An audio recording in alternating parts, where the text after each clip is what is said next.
৬৮ রানের চমৎকার এক জয়ে আফগানিস্তানকে উড়িয়ে সিরিজে সমতায় ফিরেছে বাংলাদেশ। ৩ ম্যাচের ওয়ানডে সিরিজে একে একে সমতায় এখন দুই দল। প্রথম ওয়ানডেতে পরাজিত হওয়ার পর দ্বিতীয় ওয়ানডেতে আফগানদের বড় ব্যবধানে হারিয়েছে টাইগাররা। ব্যাটে বলে দুই বিভাগেই দলীয় পারফরম্যান্স করে আফগানিস্তানকে হারিয়েছে নাজমুল হোসেন শান্তর দল। শুরুতে ব্যাটিং করে এদিন ২৫২ রান সংগ্রহ করেছে বাংলাদেশ। জবাবে এই রান তাড়া করতে নেমে ১৮৪ রানে অল আউট হয়েছে আফগানিস্তান। তাতেই ৬৮ রানের বিশাল জয় নিশ্চিত হয়েছে বাংলাদেশের। দিনের শুরুতে ব্যাটিংয়ে যাওয়া বাংলাদেশের ২৫২ রানের বড় সংগ্রহ পাওয়ার পথে ব্যাট হাতে বড় ভূমিকা পালন করেছেন অধিনায়ক নাজমুল হোসেন শান্ত।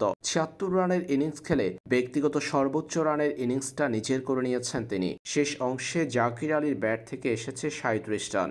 ব্যাটারদের চমৎকার পারফরম্যান্সে ২৫২ রানের সংগ্রহ পেয়েছে বাংলাদেশ। জবাবে এই রান তাড়া করতে নামা আফগানদের শিবিরে শুরুতেই তাসকিন আহমেদের আঘাত। দলীয় ১৮ রানের মাথায় রহমানুল্লাহ গুরবাজকে আউট করেছেন তাসকিন।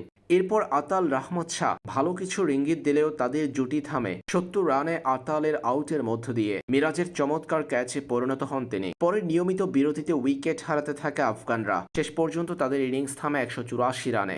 বাংলাদেশের হয়ে দুর্দান্ত বোলিংয়ের প্রদর্শনী দেখিয়েছেন নাসুম আহমেদ। এদিন ৩ উইকেট পেয়েছেন তিনি। মেহেদী হাসান মিরাজ পেয়েছেন ২টি উইকেটের দেখা।